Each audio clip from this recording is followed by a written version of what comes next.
Happy birthday daddy. Thank you. Hi hello ನಮಸ್ತೆ. ಇವತ್ತು ನಮ್ಮಪ್ಪ ಬರ್ಡೇ ಇತ್ತು. ಸೊ ಬೆಳಗ್ಗೆನೇ ಅವರು ಗಿಫ್ಟ್ ಕೊಟ್ಟು ಇವತ್ತು ಬೆಳಗ್ಗೆ ಹೋಗಿದ್ದು ರುದ್ರಾಭಿಷೇಕ ಕೊಟ್ಟಿದ್ರು ದೇವಸ್ಥಾನದಲ್ಲಿ.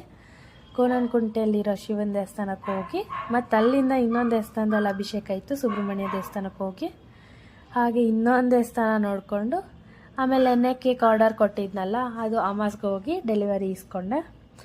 ಅದಾದಮೇಲೆ ಹೋಟೆಲ್ ಹೋಗಿ ಲಂಚ್ಗೆ ಅಂತ ಹೋಗಿದ್ದು. ಅಲ್ಲೇ ಕೇಕ್ ಸೆಲೆಬ್ರೇಷನ್ ಮಾಡಿ ಫ್ಯಾಮಿಲಿ ಎಲ್ಲ ಬಂದಿದ್ದರು. 120 ಮೆಂಬರ್ಸ್ ಎಲ್ಲ ಸೇರಿ ಸೆಲೆಬ್ರೇಷನ್ ಮಾಡಿ ನಮ್ಮ ಅಪ್ಪನ ಬರ್ಡೇನ ಅಲ್ಲೇ ಲಂಚ್ ಮಾಡಿಕೊಂಡು ಆಮೇಲೆ ಬಂದ್ವಿ. ಸಕ್ಕತ್ತಾಗಿ ಎಂಜಾಯ್ ಮಾಡಿದ್ರು. ನಮ್ಮಪ್ಪ ಖುಷಿಯಾಗಿ ಅವ್ರು ಸರ್ಪ್ರೈಸ್ ಆದರು.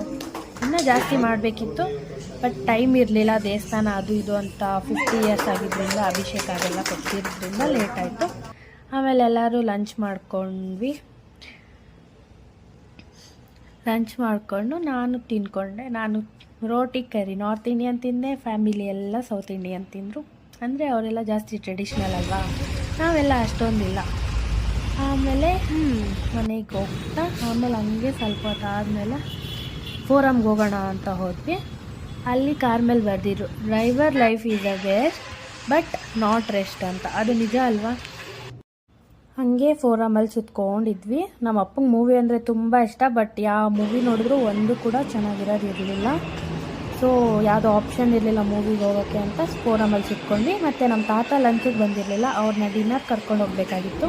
ಹಾಗೆ ಅವ್ರನ್ನ ಡಿನ್ನರ್ ಕರ್ಕೊಂಡು ಹೋಗಿ ಡಿನ್ನರ್ ಮುಗಿಸ್ಕೊಂಡು ಬಂದಿದ್ವಿ. Thank you.